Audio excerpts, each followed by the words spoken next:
Hey friends, it's Laura with Laura V Floss Tube. Welcome or welcome back. I'm so glad you joined me today. I have a little bit different of a video for you today. I was contacted by Munbyn and they make portable thermal printers and they wanted me to do a review. And I first and foremost informed them that I would be happy to do that if I could be honest about it. I wanted to make sure I was able to give an honest review and my honest feedback on the product. They did have a couple suggestions on things that we could use those for in the quilting crafty world. And so I'm going to try one of those out today. I have tested it a couple times before doing this today, so I do have a little bit of a heads up, so this wouldn't be like a open the box type of video. It's more of a true product review of just giving some feedback on the Munbyn portable thermal printer. So kind of fun. First of all, the printer comes in 3 different colors. It's white, pink, or black. I chose pink because why not, right? And then it's pretty small. I would say, let's measure it. It is about 10 3/4 by 3 inches by 2.5 inches tall. It's pretty lightweight. It is rechargeable, so it is completely wireless. So is this something you would take with you to a quilt retreat or a crafting venture of some sort, then you could definitely do that. You can plug it in and use it as well, but it does hold a charge pretty well. I've only charged it once and I've used it to print quite a few sheets. So yeah, I would say that the battery does last pretty good on this. When we open it up, it is a thermal printer, so there's no ink cartridges needed for this to work. You do obviously need paper, a thermal paper, and they do sell that, and it's pretty economical. I'll put some links in the description box below for that. The printer comes with a roll of thermal paper included in it, and you just get it started. And then they also sent me some of their premium thermal paper, which is folded. So you can use this paper as well. I have not used this, and I'm not going to do a review on this. It's thermal paper, so it is what it is, right? So we'll just use the roll paper today. And then there is an app to download that you use to connect to the printer and to control the printing of the device. And so that's kind of where we're at. So a couple things that you would need. You obviously would need some type of a device that has Bluetooth connectivity. So you can use your phone, which is really fun. And I've actually used that several times, and that's really helpful, especially if you're out and about. You can just connect to the printer with your phone through their app and print what you need. Today I'm going to be using my tablet, which also has the Bluetooth connection in it. So I'm going to swing you down and show you a little bit about the app, and then I'm going to tell you what we're going to do with our thermal printer. All right, so here is our tablet, and like I said, it is a Bluetooth connection to the printer, and I am going to just hit the button. Let me move the printer down here so you can see it too. I'm just going to press and hold the button on it until it flashes blue, and then like I said, you do need to download their app, and that's Sharp Fox. So open that app up, and actually I had it open before. So this would be the home screen of the app. You connect to your printer, and then you decide what kind of printing you're going to be doing. You can print from a website.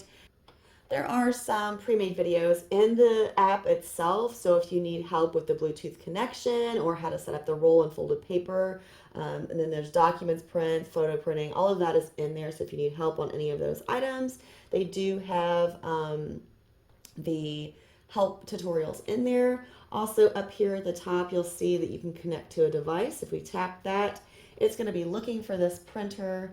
So down here, it shows it's connected and the button on the printer turned blue.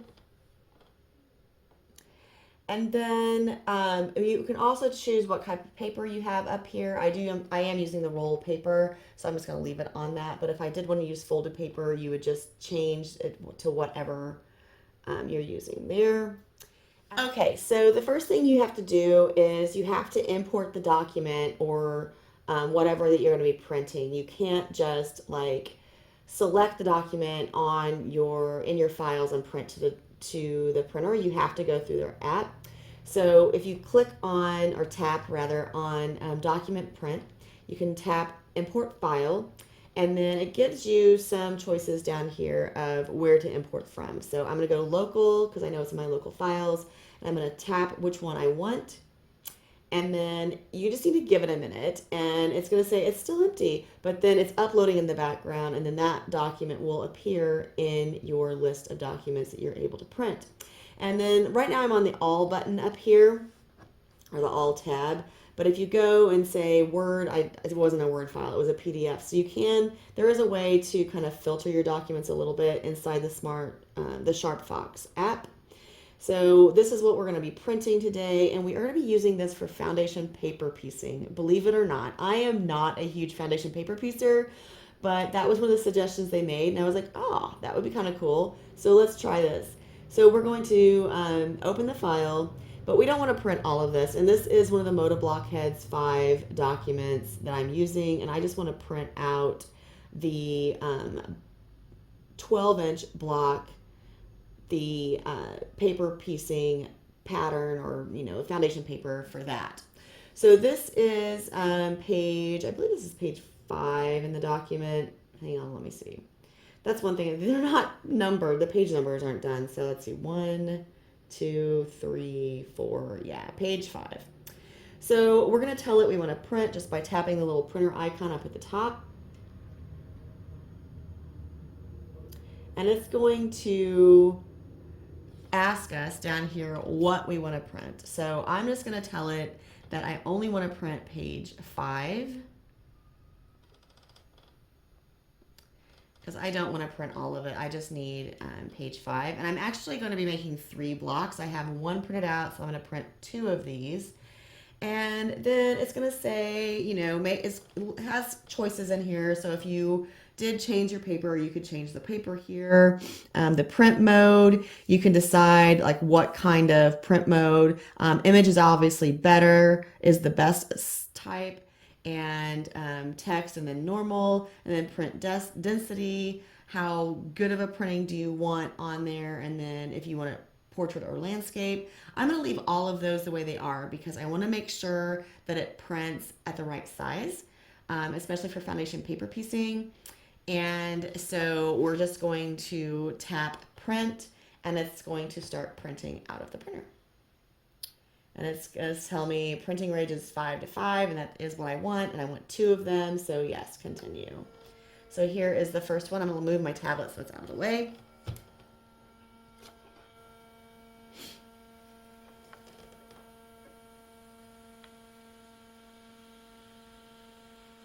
And again, there is not an ink cartridge in this printer. It is a thermal printer. So this is a special type of paper. It's not just like typing paper. It's a little thinner, and it's definitely a little slicker than typing paper, or at least the typing paper that I use. So when it gets done with this first page, it's going to stop. And that's so I can tear it off. Woo, that noise. And then on the screen, it's going to ask me, are you ready for the next one? And I'm going to say, yep, next page. So it will start printing the next page of the document for me. Now, obviously, if you had a 6-page document or something, it will stop after each one, so you can rip them off. You don't have to, though. You could just leave them all together and, cut them apart, or have a nice long banner if you want. And since it is a rolled paper, the paper will tend to roll up a little bit here, but that doesn't matter to me for what I'm doing. And now on the screen, it says the print, oh, you missed it, but it said print successful. And then you just hit the back arrow here to get back to the document, and one more time to get back to the list, one more time to get back to home. And that is pretty much all you need to do to get the printer to print. So like I said, it is Bluetooth connected, so you do have to have your Bluetooth turned on your device, and you connect through the app, though. Don't try to connect through your Bluetooth settings. Make sure you're downloading the SharpFox app, and you connect through the app to connect to the printer to get it to print. All right, so we have printed our stuff, so we don't really need the tablet anymore. We don't really need the printer anymore, for that matter. We're going to set it to the side here. And so the one thing that I want to do is just see if this is actually 1 inch, because if we are, if we are doing our paper piecing, we've got to make sure that this is accurate, and it is right at 1 inch. So this 1 inch mark here is perfect. So, some of that's going to depend on if you're using a PDF where they have made it true to size. Do not change the settings on the PDF either to where, you print to like stretch for the print area or shrink for the print area. Do not do any of that. Before you use any of these for foundation paper piecing, I would definitely make sure that the dimensions are correct, because obviously if that 1 inch is off, then your block will be off, right? So you want to make sure that that 1 inch is accurate. And if it isn't, then you're going to have to figure out a way to adjust it. Or, maybe that's one that you don't want to use the Munbyn printer for, because there are definitely additional settings through Adobe Acrobat that you can adjust that and get that 1 inch mark correct. But if you do foundation paper piecing and you've printed out patterns before for that, then you know how to work through all of that, hopefully. All right, so I do have my 3 sheets here, and I have paper behind me. So I'm just gonna grab my, I have my fabric behind me. So I'm gonna grab my fabric and my first sheet, and we're gonna make a block. So I've actually made this block before, and this is kind of the first block that I made, and the paper piece part of it is just this top corner. So a pretty simple design, and that's what we're going to be making today, is just this little top corner. I'm not making the rest of the block today on the video. Just want to show you how to do the paper piecing using the Munbyn printer, the thermal paper that we printed out for the pattern, and I'm using some basic gray decorum fabric. All right, so if you've never done foundation paper piecing before, I am not your expert to go with, all right? I will tell you that I have problems most of the time with my foundation paper piecing, but we are going to do this as best as we can. So basically what you do is you have to put this is your sewing guide, and so this is the side that you have up towards you. I have decreased my stitch length to 1.8 on my machine. My normal stitch length for quilting is 2.2, so I've definitely reduced that down. And the reason you do that is because you're going to be sewing through the paper, so you're going to perforate the paper, and the smaller your stitches, the better it's going to tear off at the end. So the first thing you do is you want to hold this up and look through it and make sure that your first piece of fabric is covering the area that it's supposed to. So we start with A1 and we go all the way up to A6. So at A1, what I'm gonna do, and you guys can leave comments below and tell me everything I messed up on this, because I'm telling you, I am not your girl for an expert on foundation paper piecing. So what I do is I fold on each of the lines, and you can definitely see through this paper, so that's helpful.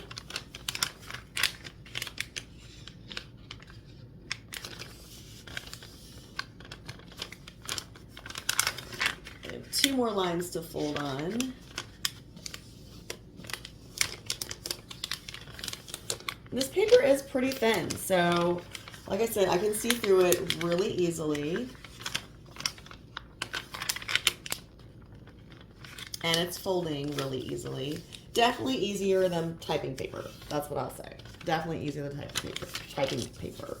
All right, so I have my first piece of fabric laying on there. And then what you do is, or what I do, I guess I should say, is I fold it back on that first line, and I lay it over my cutting mat, and use my rotary cutter to leave 1/4 inch and cut this off. Now I usually leave a little more than 1/4 inch just because I want to be sure. And the one thing that I don't like about foundation paper piecing is I feel like there's a lot of waste. But it's fine. It's really fine. Now, since I cut that first piece of fabric off, I should be able to take my second piece of fabric and lay it right on that cut edge and flip it over and sew it into place. I also go ahead and sew all the way out to the past the edge of where I'm going to cut that block. And you just sew right on the line.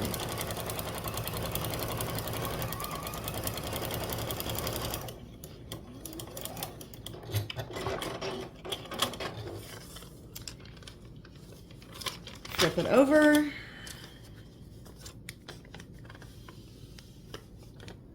Now this is something that I learned.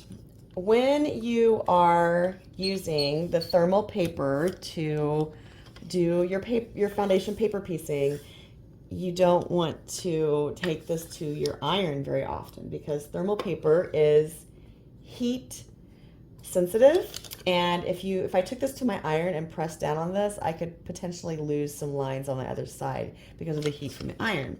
So I've been using my seam roller instead to get those seams laying down.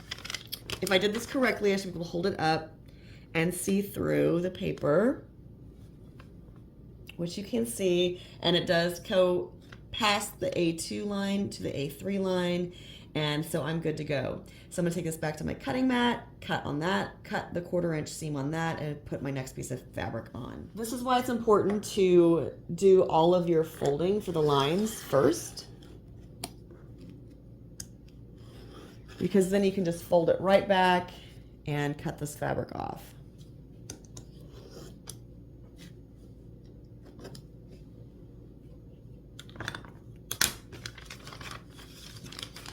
When we flip this over, we have the first 2 sections done. And again, we'll take the third one and lay it right on that line. And since this is going all the way up to this point, I like to move that as far as I can. Flip this over, go back to the machine and sew the next line. And again, I'm going to start by sewing off of the pattern.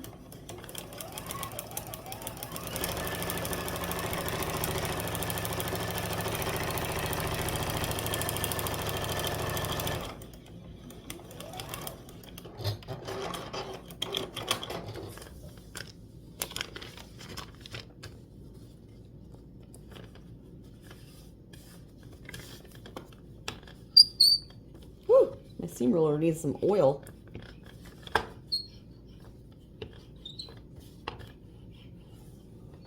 And when I hold this up, I can see that the fabric does definitely go past that. So again, we're going to fold that line back, do our 1/4 inch cut, and put the next fabric on.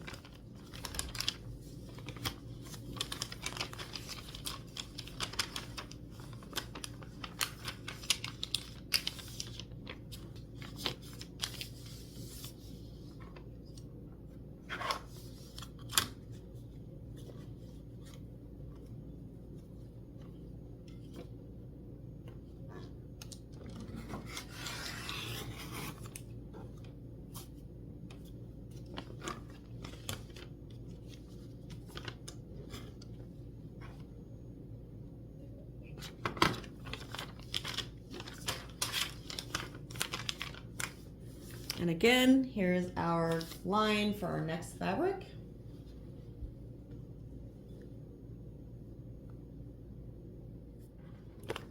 Now we're up here in this corner, and we'll sew again.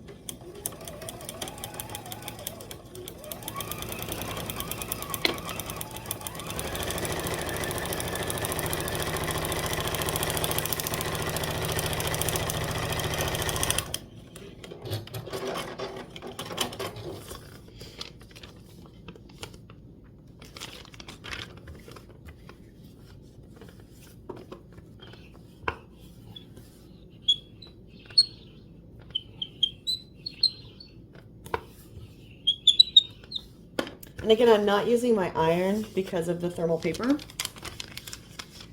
Take it back to the cutting mat, we'll fold back on this line.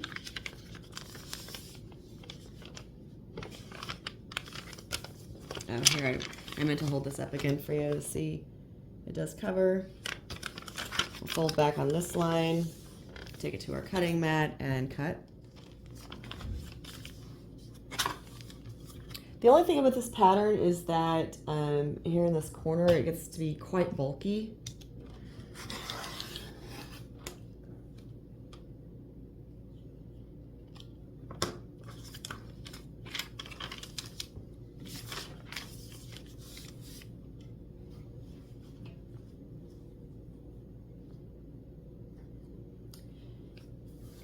Now I definitely cut these pieces bigger than the pattern called for, just because I'm using up some scraps from the line, and I just found the right widths and just cut them.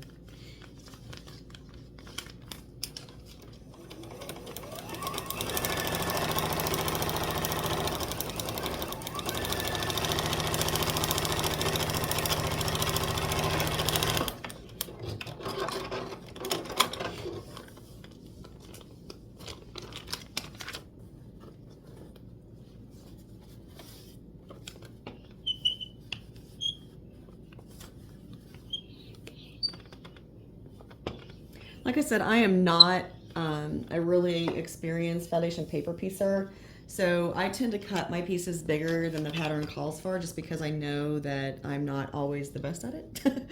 I'm also kind of angly challenged, so sometimes my angles aren't quite right, and so I need some extra fabric. So, you know, I said that I feel like it wastes fabric, but part of that's because I need to waste some fabric to make sure my foundation paper piecing turns out correctly. So we have one more piece to add on. We need to cut the 1/4 inch on this section here and then add that last piece of fabric. And I'm just lining up a 1/4 inch on the edge of the paper with my ruler and just cutting it off.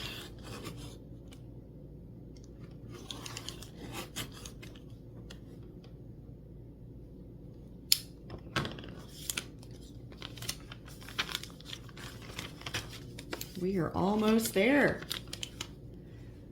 One more piece of fabric.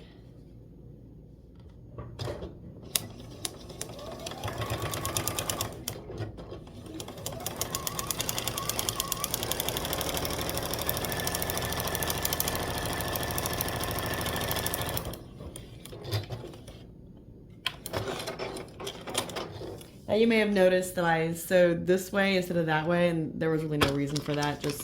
That's just what I did. All right, and then we'll seam roll this back.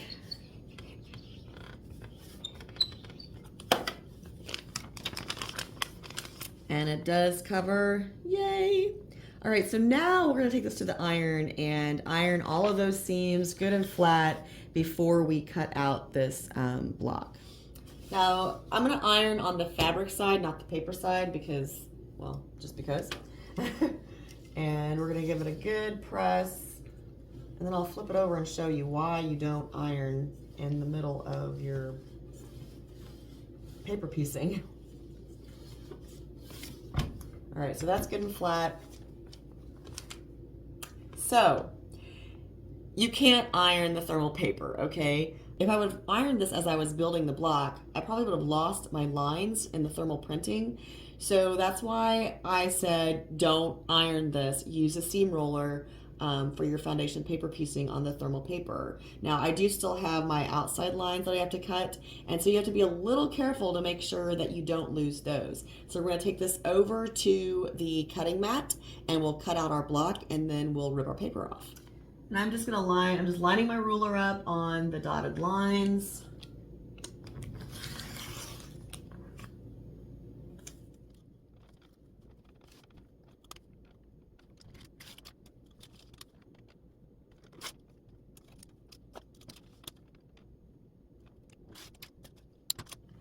So there's our finished paper pieced block. So pretty, right? I love it. It looks so nice. That's the one thing I love about foundation paper piecing, is that you really can get precise, accurate results with using the patterns. But here's what I don't like. You have to rip all this paper off. I will say the thermal paper definitely tears off easier than typing paper. So if I, you know, if I got like really into foundation paper piecing, I would probably just buy the foundation paper piecing paper. But you know, that's not something that I really have on my list of things to do. So I think that this is a great option, and you can see that it rips off pretty easily. I mean, obviously down on that point, it's a little tricky because it's, you know, tiny down there, but this rips really easily. And you know that the black, this black doesn't get on your fabric or anything, so you don't have to worry about that. I have some light colors in here, so you can see that nothing got on my white fabric, and it didn't leave a residue on my ironing board, so both of those things are good. But like I said, you definitely don't want to hit it with an iron until you're done.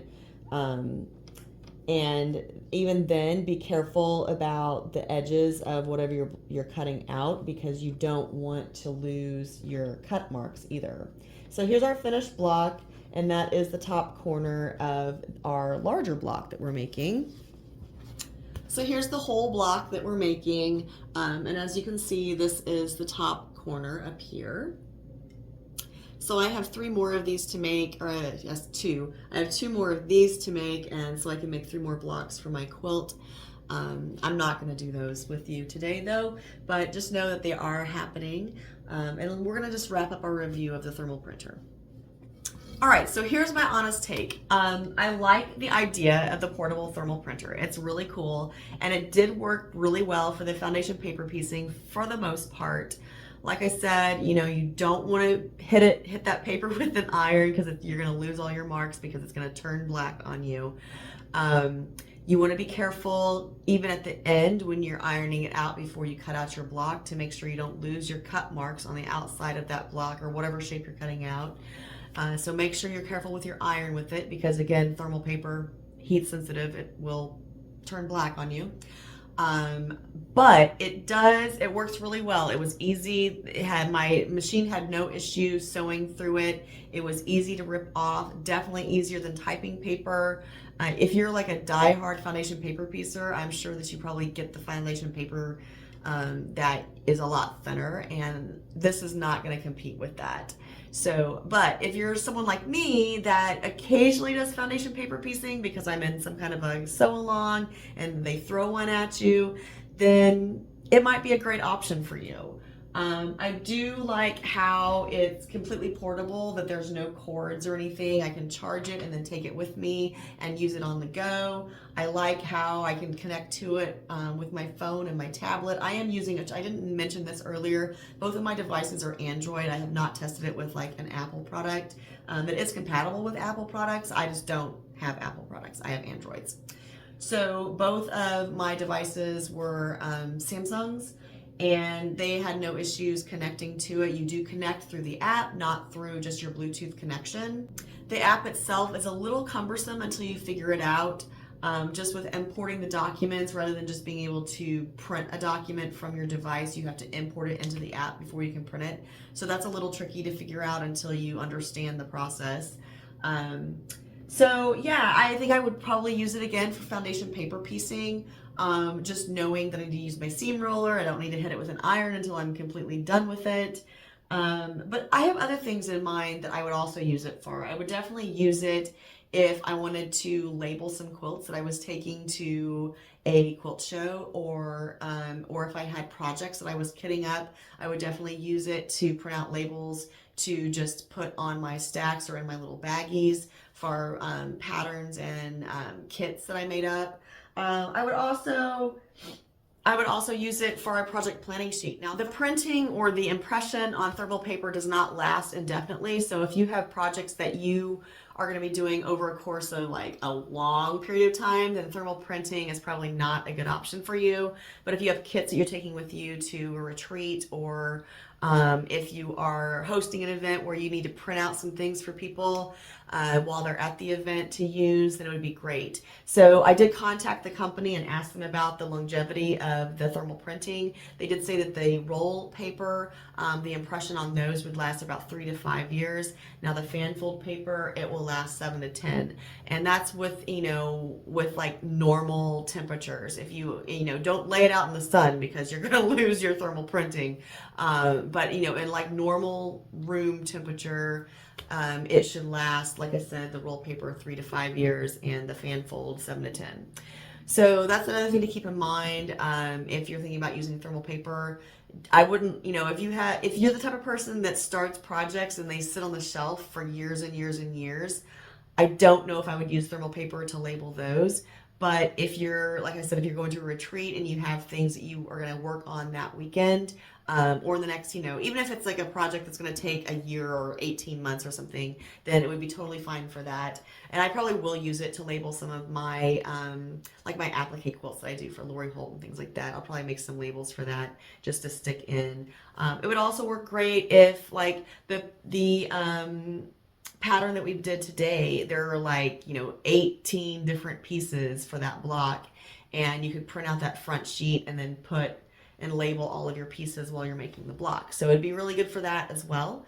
But like I said, I wouldn't use it if you're gonna kit up and you know that it's gonna be a UFO that you're not gonna get to for 15 years. Don't do that, because you're gonna come back and you're gonna be like, where did my printing go? It's gonna be gone. So that's kind of what my review is on the thermal printer. I like it. The printer itself is pretty lightweight, but it really does work well. You saw it printing. It prints pretty quickly. The rolled paper obviously, has a little curl to it, but that doesn't bother me because I knew that I was going to be laying it down flat anyway, so that's not a problem. Yeah, the only thing, I guess the only negative would be that you got to remember you're working with thermal paper, so you can't iron on it. Don't iron on it. That was my aha moment. The first block I made, I started ironing it, and about the time I hit it with the iron, I was like, wait, thermal paper. So, and as you saw, it will definitely react to your iron. So look at the description box below, because I actually have a discount code for you guys. The company sent me a discount code for everyone if you are interested in purchasing one. I hope you enjoyed my review. I hope it gave you a little insight on thermal printing. Now this one will probably be going with my husband more than me, because his job, he's out and about and has to print things for the work he's doing. So he's pretty excited about having a printer that he can take with him and have it completely portable. He's not as excited about the fact that I chose pink, but it's all right. So with that, I hope you have carved out some time to create and craft, find joy in all of you do, and until next time, happy stitching.